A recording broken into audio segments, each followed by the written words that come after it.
3.1 Practice and Research, project number 4. Continuing with mind mapping, I wanted to push further keywords and themes, and I've reflected back on previous sketchbooks with where I'd made research and so forth. Aldo van Eyck's Playgrounds.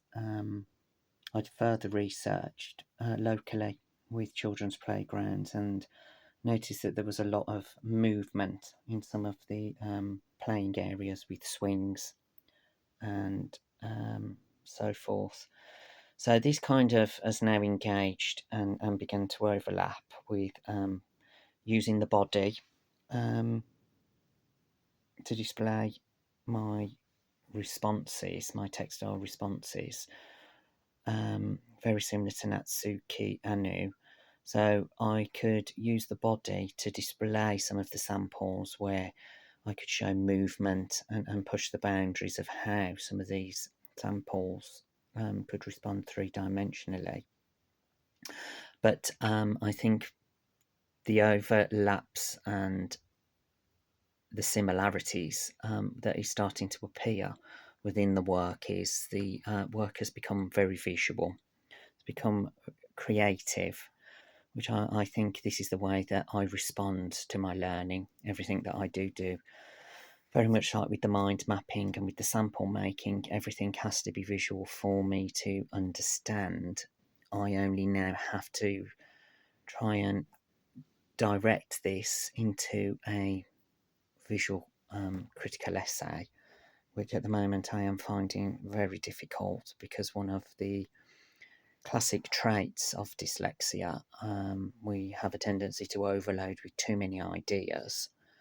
So I don't know whether kind of as I plough through the sketchbooks and so forth, there's that much information. But I do find it very difficult to break down. So these mind maps are a useful tool. Started to find that keywords, everything is becoming, I can touch it, I can feel it, it's hands-on. I'm responding with my imagination. I'm looking at movement. And these samples make me want to inspect the curiosities. And then moving on and starting to look at some questions that could be emerging from the practice and research, and questions that could possibly be answered or questions that could be asked in the critical essay, is to try and explain how am I responding with my textile responses to my research and investigations, and how do I choose my materials? Are the responses, are they emotional, or do they just explore the research? And why do I feel that it is, necessary to make three-dimensional structures? And then I think it's going to be important for me to explain why I need the colour, and then why I need to be able to touch these responses. But I think that this is going to be further investigated when I get to project 5, and start to plan in depth the critical essay. And I think the aid of making videos is really going to be a strong point.